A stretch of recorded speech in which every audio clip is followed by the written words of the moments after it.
Hello and welcome back to the Irish Angle on irishracing.com in association with William Hale. If you're a fan of the show, as always, make sure to like and subscribe because there's plenty coming out in the next couple of weeks and plenty to talk about in this show as well, lads, from a classic weekend in Ireland to jockey bans and plenty in between as well.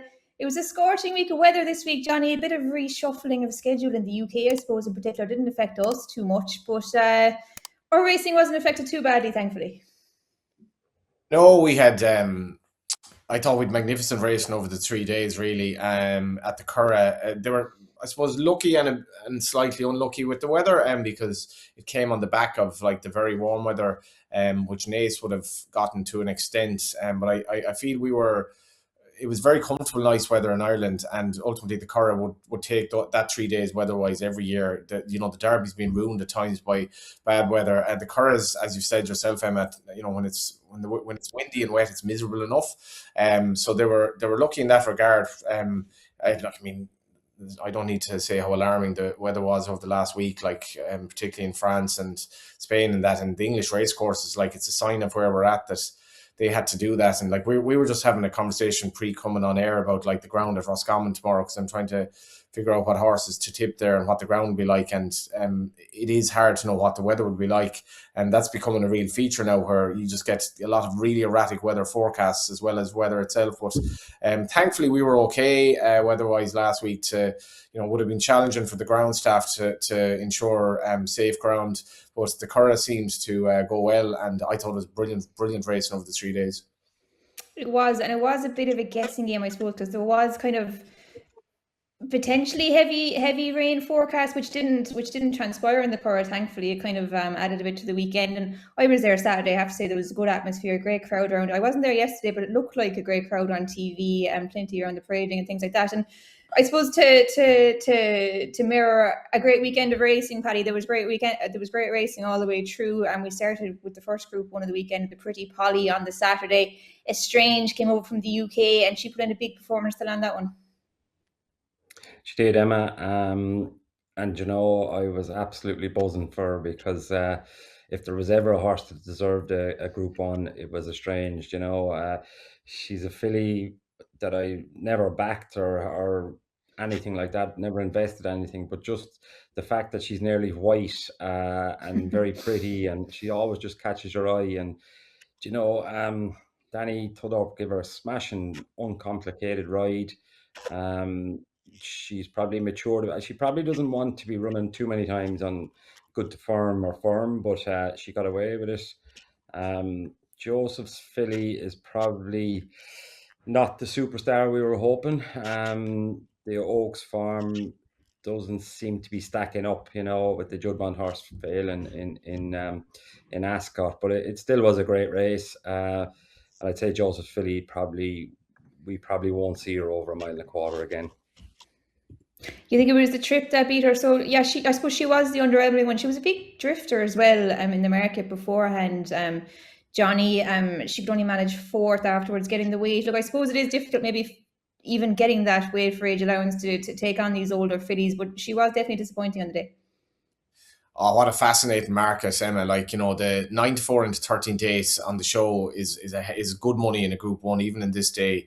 And I felt this race, it was nearly as interesting how the market was going to work out as the race itself, because I could see that the favourite might drift, because I suppose I was thinking about this afterwards. If her performance was probably somewhere in between Navan and Epsom, where she was very, very good over this rough trip at Navan, but taking on inferior horses. And at Epsom, I did think it was a poor Oaks. I certainly a run-of-the-mill Oaks at the time.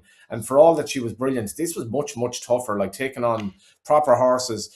And Aidan said after Minnie Hawk's run at Ascot that she wants an in-10 mile and a half. It looks like this is a Frankel filly that might be in that bracket as well. But I didn't think she ran that badly. Like, I think Paddy's right. She's probably not a superstar looking at that. But you have to remember, she's still very lightly raced. Like, she's very lightly raced. Maybe she wasn't 100% right on the day. I'd say she was. Maybe she had an excuse. Even if she didn't, it wasn't a bad run. Paddy might be right about she never run over the 1.2 miles again. I'd still think a really strongly run champion stakes wouldn't be out of the question.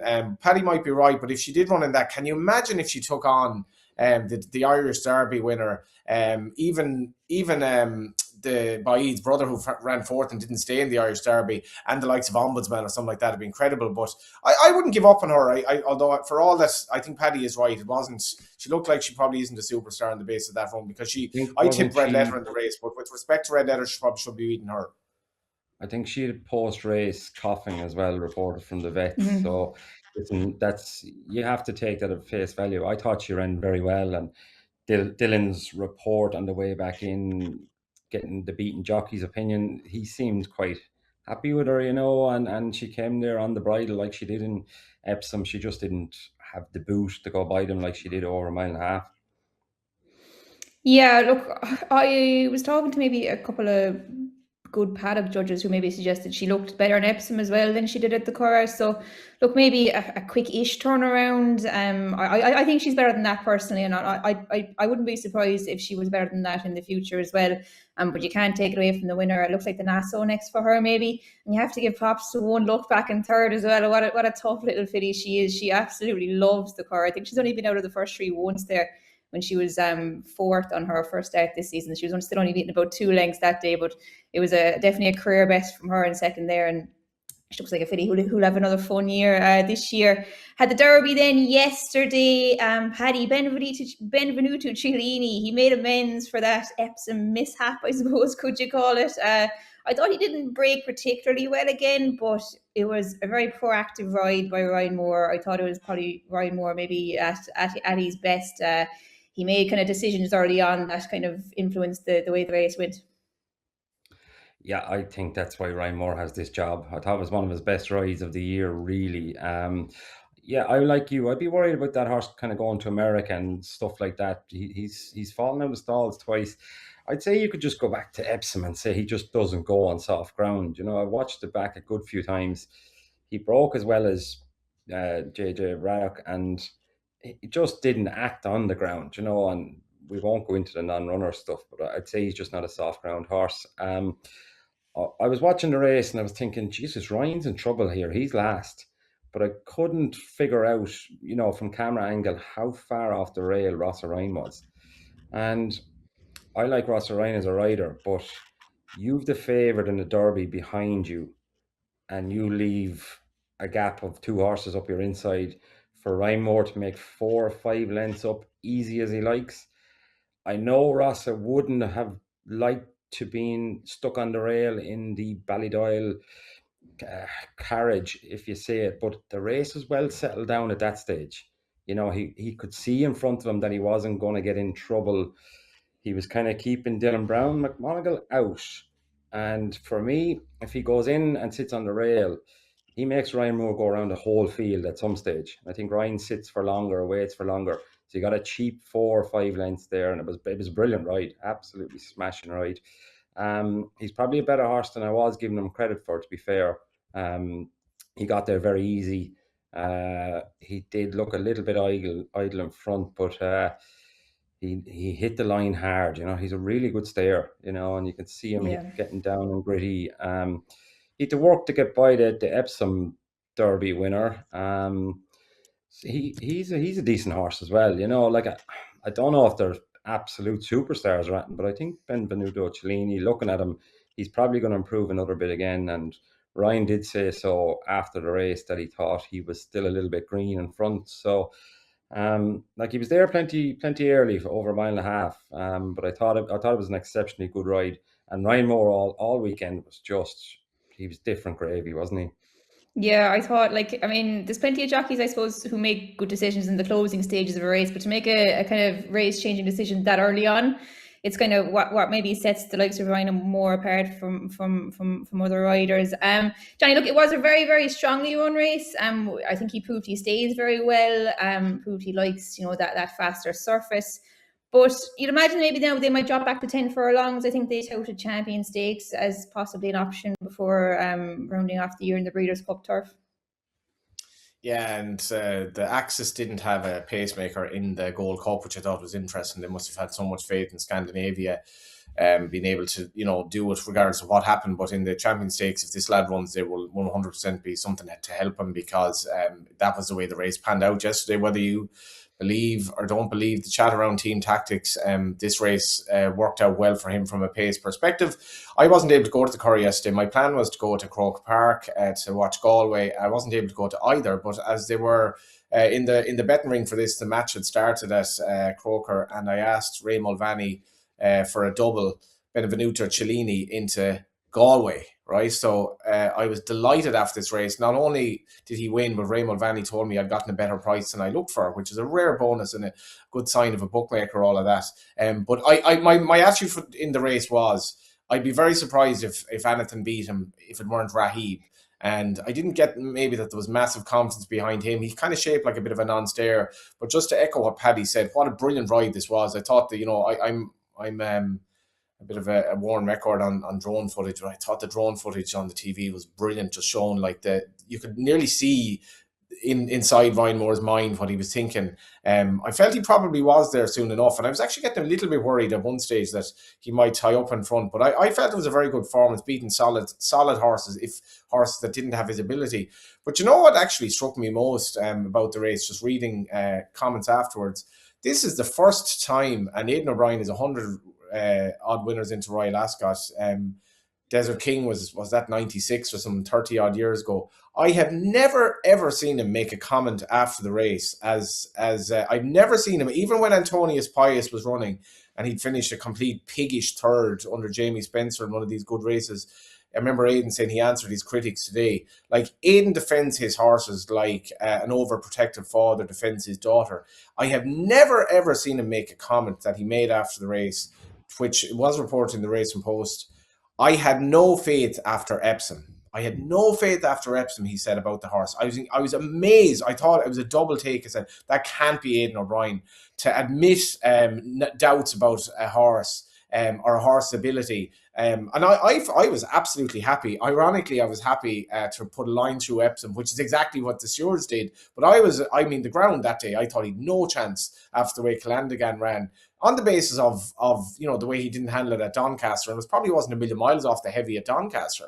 But I was giving him a pass. I still fancied him to kind of win yesterday because I just thought he was better than the other Ballydoyle horse in the race. But I've never seen Aidan say that. And he said, I wasn't sure Ryan had made the right call, but he never flinched. It was a brilliant derby to watch. I think this is a good horse now. I really classy Franklin, who floats off nice ground. And Paddy is 100% right about the Breeders' Cup. He might be in serious bother there. You can get away with it at times, but he'll need to be breaking better. And at this stage, I'm not sure he will be.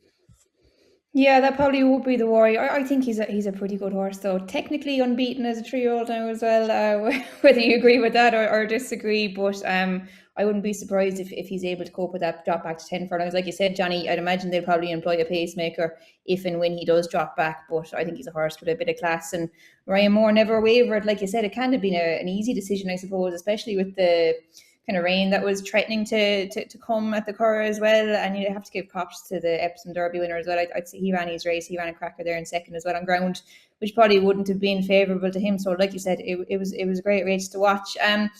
Few other bits at the Curragh. Look, there was plenty to go through. We'll maybe pick out just a few highlights. There was some exciting maidens, I thought, Paddy, throughout the weekend. Abraham Lincoln, a 2.3 million buy. Giant Sequoia was very impressive on the Saturday as well. And Alpha was very good. I think she's got into 10-1 favour for the Guineas now. Any of those in particular catch your eye? Oh, I'd say all of the above you've mentioned. Every one of them are standouts. The horse that cost 2.3, I thought that was a really good maiden. He done it well. He didn't come up the straight hard on the bridle. Probably a furlong and a half down. You were thinking, "Ooh, is he struggling a bit?" But hit the line really good. Alpha, I think we've talked it up here before as an eye catcher, and I mean, how good was that hitting the line? 5 or 6 lengths extended, not overly strong. Ryan Moore on its back. I'd have to mention the big Gossie. Like, what a horse he is! What a! I'd say there was no roar as strong for a winner all weekend as him, and delighted to see him, because I was watching it and I was thinking, no, he's not going to do it today. He just loves that Curragh, doesn't he? Yeah, legend, 10 wins. Yeah. Sorry, Amy. Yeah, So legend. Like, there's lovely words from Charles O'Brien afterwards, and I'd say just the nature of the race as well. Like when you're watching a race like that, Paddy, the roar, like to come up in a sprint, to come up and like probably half given up at one stage that this horse can win, and to win coming up the near side, and you're like, he's going to do them, he's going to do them. But like, this is why I love flat racing, Emma. Like Abraham Lincoln, you get these horses with these names, and you're like, they can't be named a bad horse. Abraham Lincoln, half brother to Highbury, who was a good horse, good pedigree, but obviously, like, I mean, if you're taking a punt, even with the money you have to spend that on a yearling, you kind of have to get it right. I thought that was a brilliant performance. But Jesus, Alpha was something else. Like another really cool name, as befitting the pedigree. Like, see the stars out of an Alpha Centauri is not a horse you'd expect to be running for Aidan O'Brien. She was magnificent. Like I wasn't surprised that the runner up finished second, but I thought she might get closer to her on the ground than she did at Leopardstown when the market flipped, and it was a mad market that day. But she was sensational. I've just no idea what her best trip's going to be, but she was absolutely sensational in that maiden. yeah, like I mean, you'd imagine she could be in Oaks City being by Sea the Stars. Her dam was obviously a brilliant miler, who was obviously in fold to Alpha when she sold for, was it 6 million a couple of years ago to Coolmore. So Alpha's been through the sales ring in fetus mode at one stage, but she's going to make a fair name for herself now as well, I'd say. There was a few nice other 2-year-old winners in stakes races as well, Paddy. I thought Ballonay Star was so tough to win the Anglesey for Robson. And Donagh O'Connor, who they've been some combination this year. In fairness to him, Donagh is having a real revival this year. He is, and look, Donagh is a very tall chap. Don't know how he gets his way down to do the weights on these 2-year-olds. You know, fair play to him. He must be super dedicated, because he's more of a jump jockey type height. He'd be tall for a jump jockey even. You know, Do you but know, Paddy? There's an actor, Christopher. God, what's his name? His name escapes me now, but he's a method actor, and he goes to any lengths to become the character in his film. And in a Christian Bale, and there's a movie called The Machinist where like he's absolutely emaciated, like he lost so much weight. The producers were telling him, you can't lose any more weight, this is dangerous. If you see Donagh at the races, he'd remind you a bit of Kevin Manning. Like, it's an amazing job he's doing to be the weight he is. He is, and you know, he's as stylish as a small fella as well. So that's a massive credit to him, because for them lads with long legs and long arms, it's very, very hard to get in behind a 2-year-old. You know what I mean? Even if you're a small jockey, it's hard to get, you know, aerodynamically in behind them. So for him to be able to do all of that and keep his weight down, and you'd have to just commend him massively, massively. And like you said, Emma, he's getting a great partnership with Robson.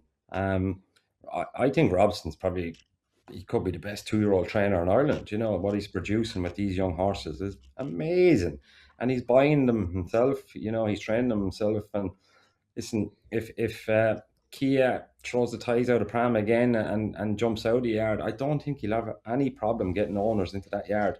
A 1-2 in that race for him. You know, his horses hit the line strong. They're I'd say it, yeah, like 2-year-olds. If you had a nice 2-year-old, you'd have absolutely no problem giving it to him. No, not at all. And he's after winning, I think, 4 Goffs bonuses this year, which is a massive. Like, it kind of says how well he can place the horses as well. He's got that 50 grand Goffs bonus for his owners 4 times. I think Ballonay Star was she 25 or 30,000 yearling as well. So he's a very good judge of a horse, and he's able to buy one, you know, at maybe a more budget price, and you know, turn them into these, you know, stakes performers. It was interesting afterwards as well. Ballonay Star was the outsider in the market. I think she went off about 16-1, but Robson actually said Donagh had the choice of these 2 runners, and the market just assumed that Billy Lee was on the more fancied Immortal Guard, who finished second. I think he was only about 4-1 on the day or something like that. So yeah, look, it's a great combination, and I'd say long may it continue, because like you said, Robson, he's well able to manage these 2-year-olds, and he's able to manage a classy horse and place them right and pick them out. So like you said, I don't think he's maybe as reliant on the ammo racing horses as some people may think. I'd say he'll be successful for many years to come. We'll move on, lads. After the Irish Derby, we saw an interesting interview with John Magner talking about the decision from France Gallo last year that they intend to change the rules to allow geldings participate in the Arc from 2027 onwards. Look, it's been much debated over the last week, some for, some against. It's a landmark decision, I suppose, changing one of the most historic and flagship races around the world, Johnny, I suppose. What are your thoughts on this? I have no issue with it whatsoever.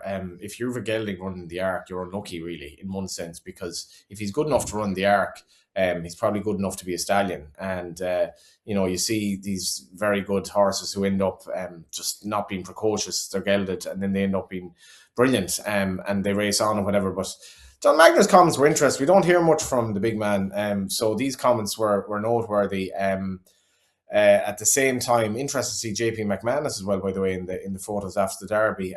But I thought I wouldn't really agree with this. Like, it's not something that would energize me too much in terms of like the race program. But I don't see why the Arc would be any worse for running like really good horses in it, like Calandagan or something like that. I don't see why it would make the race any worse. Like when the French Derby changed to the distance it is now, that for me is a more radical move. Like in terms of breeding stallions is probably a good move, but it is really sticking the two fingers up to tradition. But with this, I wouldn't have a major issue with it. Yeah, I suppose what most of the against, I suppose, for this, Paddy, most of the argument is around the breeding side of racing, I suppose, saying that, geldings have, I suppose, I don't know, is it unfair disadvantage, but they definitely have an advantage over colts, given the fact that they're easy to train, more tractable and things like that, which has been echoed by John Magner in that interview. And I think Aidan O'Brien has spoken about it in the past as well. Yeah, well, I completely disagree with Johnny, to be honest with you. I don't think geldings have any business in an Arc, and I don't know who this is suiting. It feels like it's suiting France, maybe one trainer in France. I suppose it's maybe convenient, the fact that was he the highest rated horse in the world, was a French gelding last year, and now they're going to change the rules.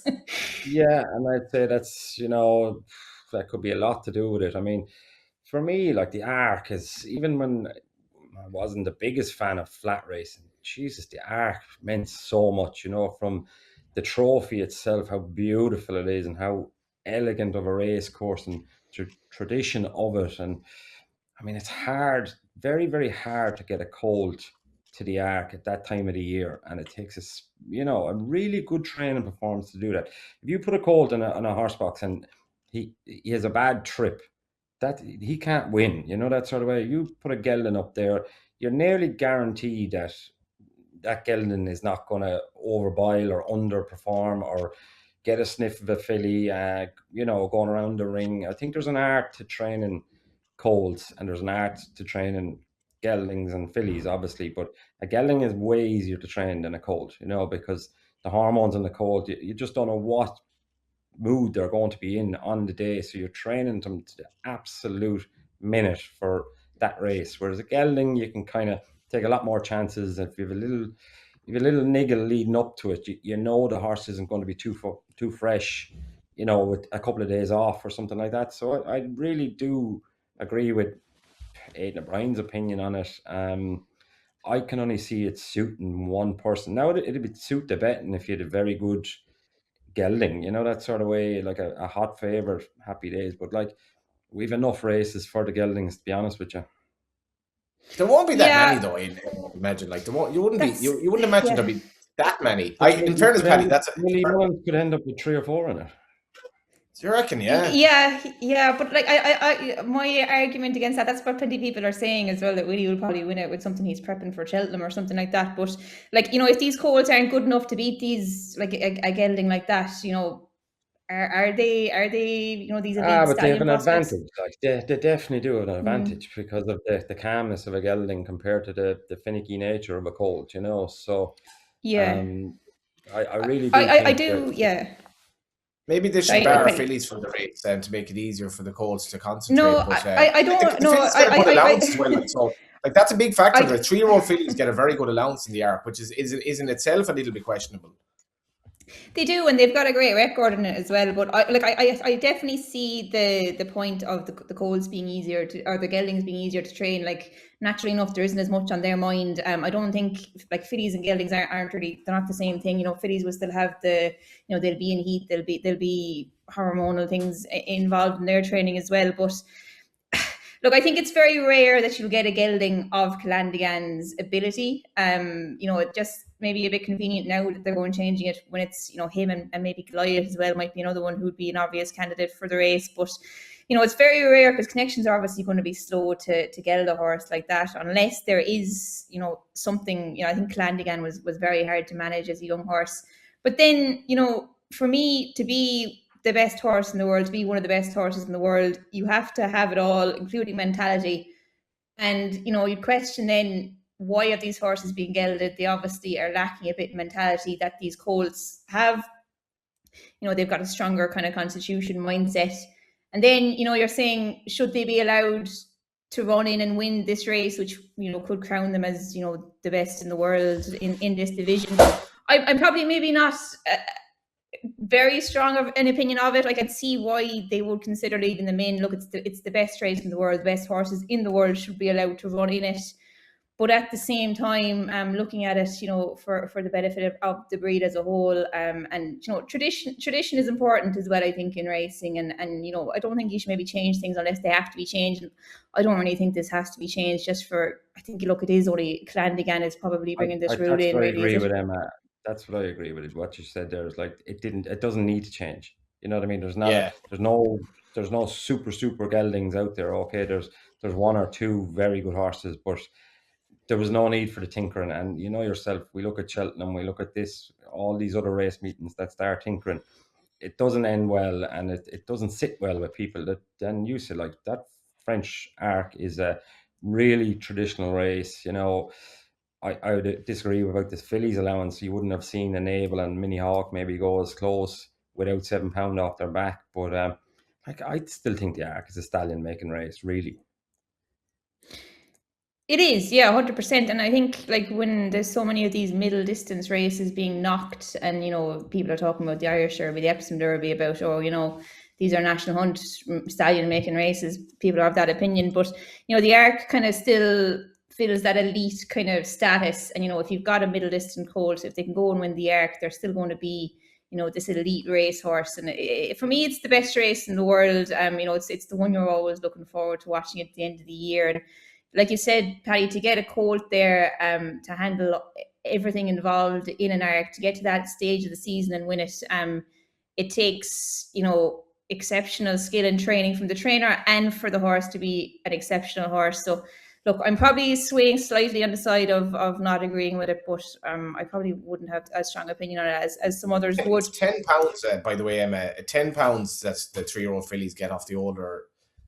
What will now potentially be geldings as well. In fairness as well, geldings are generally gelded because they shouldn't be stallions. Not that they're necessarily, like, they're just not good enough to be stallions. There are too many stallions on the ground as it is, and you're probably going to make it quick. Like, this horse is not going to be a stallion. He might be better off gelded, but there's no point holding on to his status so that we can send him to the breeding shed, because he's not going to be that good. That's why generally you won't get geldings what they are, because they wouldn't be good enough anyway.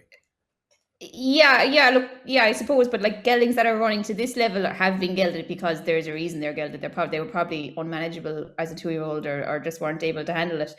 You know, if you've got a gelding who's at that caliber, they haven't been gelded because they're not good enough to go to stud. They've been gelded for a certain reason. Probably temperament wise. Horses can improve though, Emma. Like, horses can be just like, you have no idea. You're looking at Pico Lopez at the World Cup. No idea a horse is going to be as good as he is by the stage he's 4 or 5. Like, and there are too many stallions on the ground as it is. But fair point. You'd be fairly pissed off with your trainer now if they gelded them, and then if they gelded them thinking that, and then they develop into an Arc horse. But maybe it will happen. I don't think it hasn't been fully approved yet. I think there's one extra stage that it has to go through to be official, so we'll have to wait and see on that one. But mixed opinions, I suppose, is the verdict there. We'll stay on kind of French subject. Christophe Soumillon, his appeal against his 8-day ban for riding to Team Tactics in the same change as Palace at Ascot started on Friday.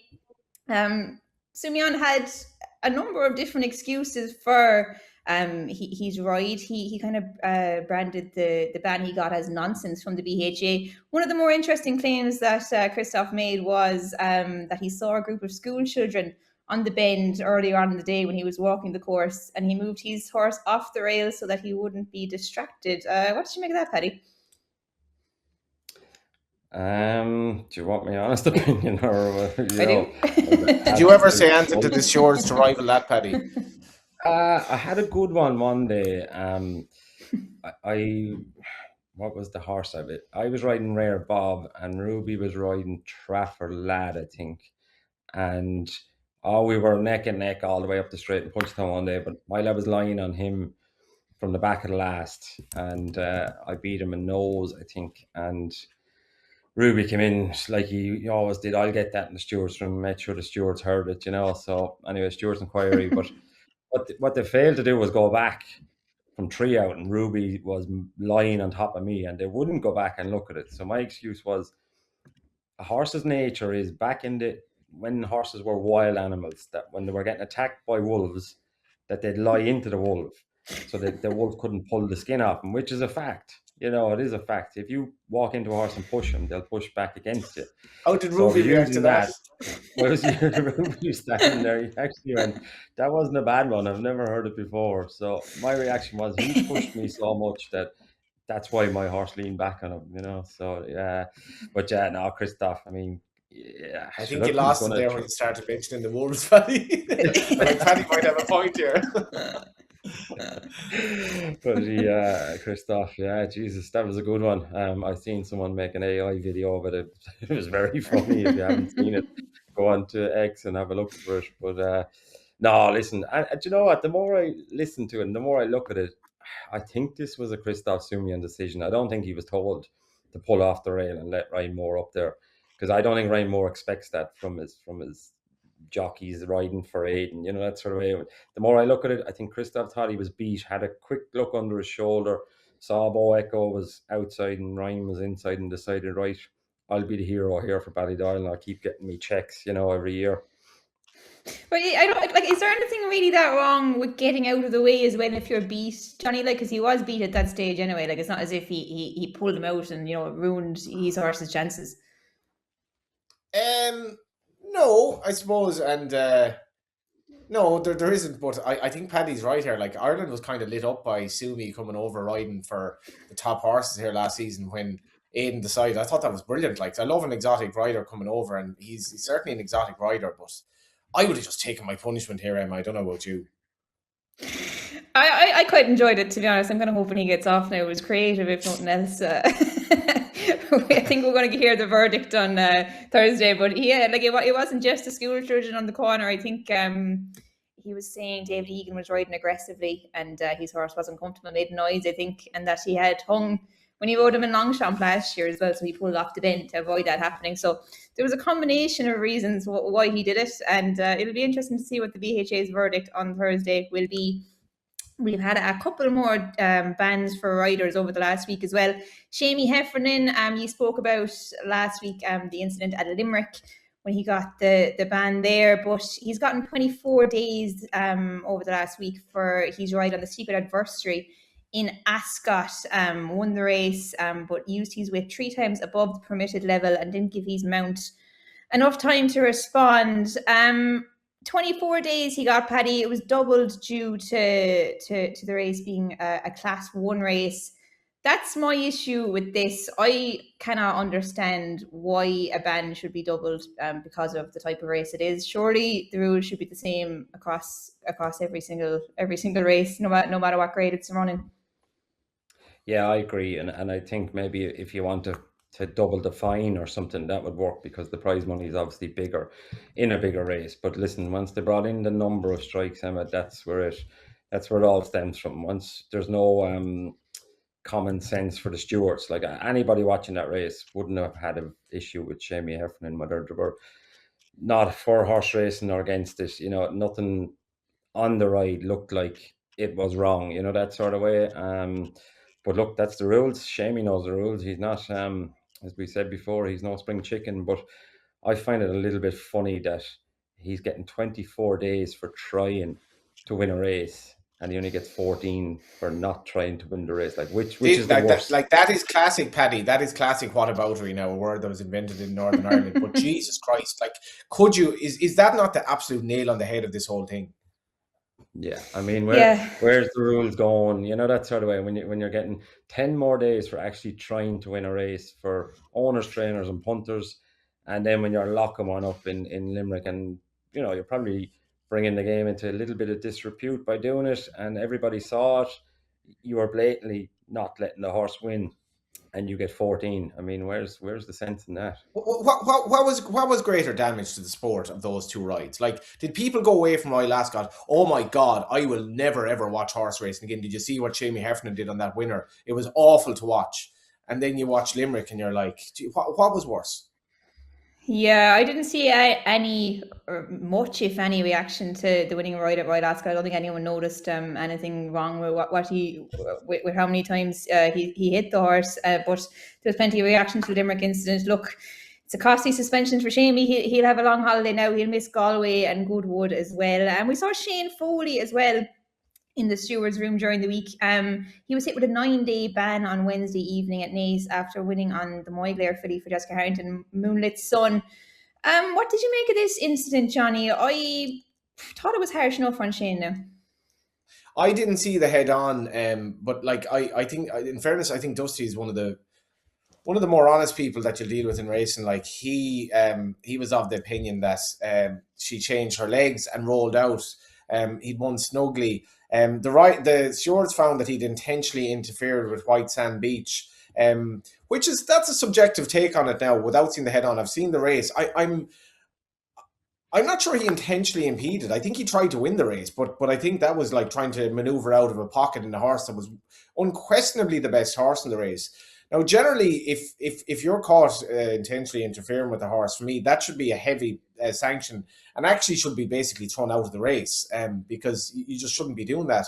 But in general, I think the stewards let jockeys off too lightly, and I laud them for making sort of decision like this. But I'd be kind of with you just on the basis of what I've seen of the race itself with the conventional camera angle. I'm not sure he actually did that.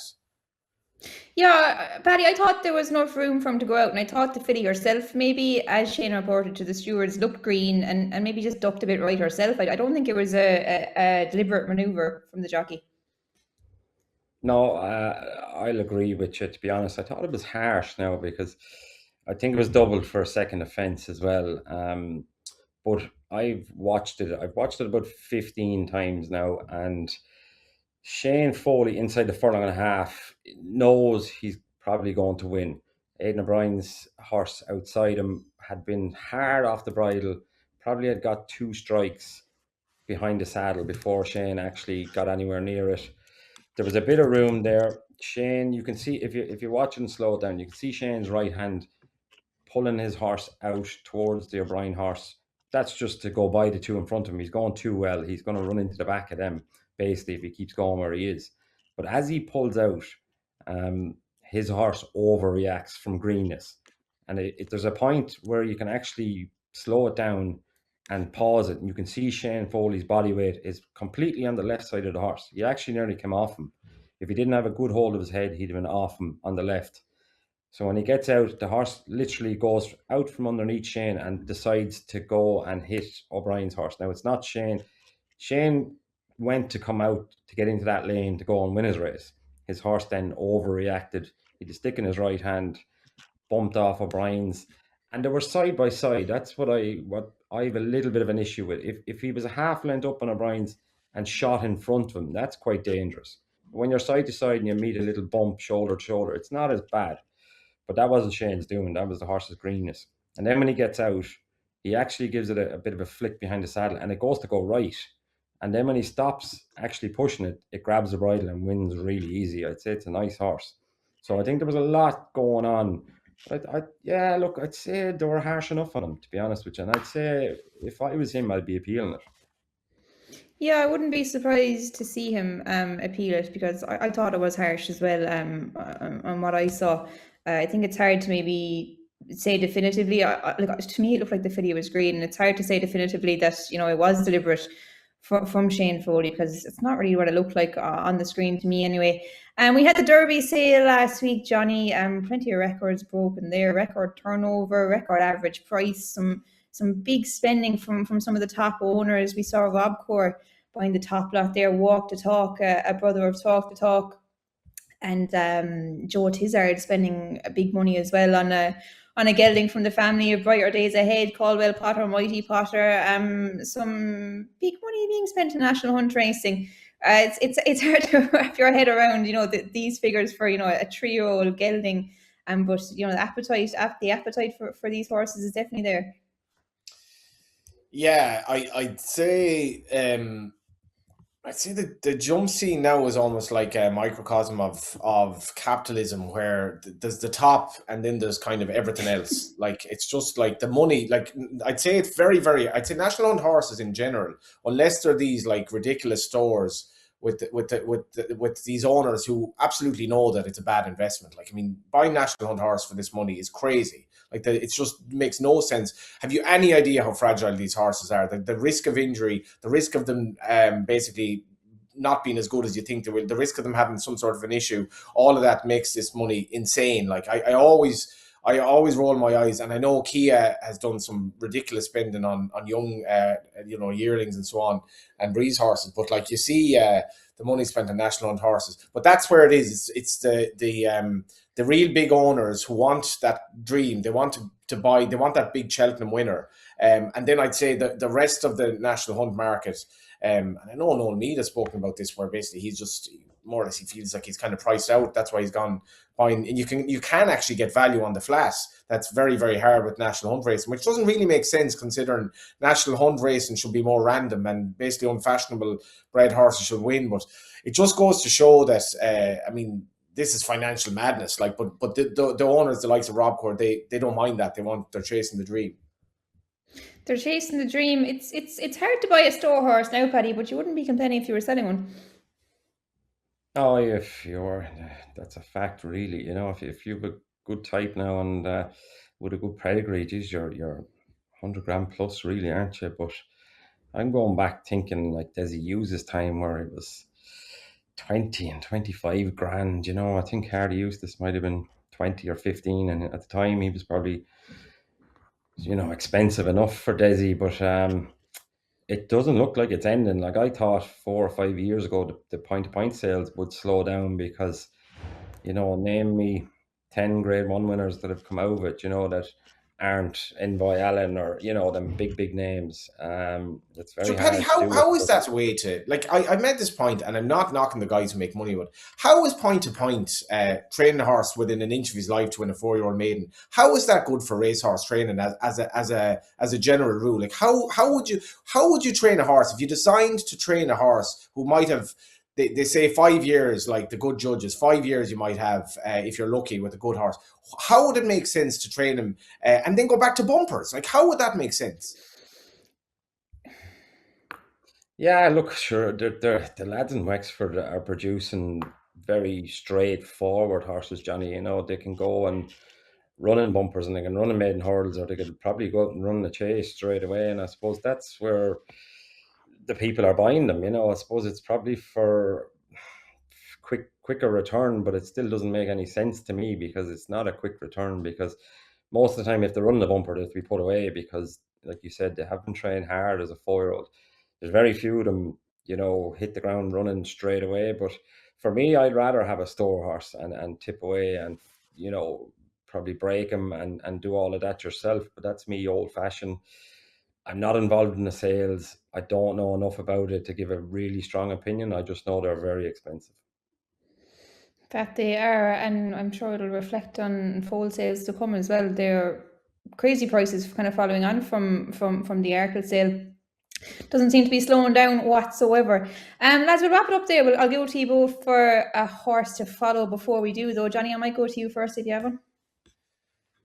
Very boring suggestion. And I'm looking forward to a 2-year-old involving Paddy Flood to be named with the word wolves in it. But Alpha for me was sensational. Alpha from the Wolves, keeping the Wolves from the door, Paddy Flood. But Alpha for me was absolutely sensational. And I know she had the experience of a run. And Maiden trained very few see the stars. The line in winter might have been the only one he had. Jesus, it was a sensational performance. He was one of my favourite racehorses to see the stars.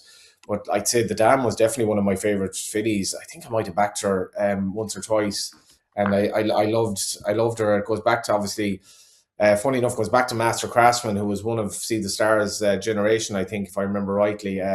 They were right good horses, but I'm not sure she'll get a mile and a half. If she does, she'll be a superstar. Very good. Paddy, yourself? Last race on the card in the Curragh, thought an exceptional performance by this, like the turn of foot of this filly. In my teens, Gavin Cromwell, Gary Carroll, JP McManus, 96 rater, but won it like it had £20 in hand, really. Like Gary Carroll was looking to take a pull a furlong and a half down in a 100 grand handicap. You know, not too many of them you see doing that, and I think the time backs it up as well. So I'd say the world is this one's oyster. She's had 3 runs over hurdles as well, so wherever she goes, she's going to be a good one. She's had she's out of Jared's girl, and she just can't make it as a hurdler. It's funny, like it's just she just can't. In my view, she's just not a hurdler. Jesus, yeah, that was a hell of a performance, Emma. Jared's girl was she Cromwell's first kind of breakthrough one for JP there? Yeah.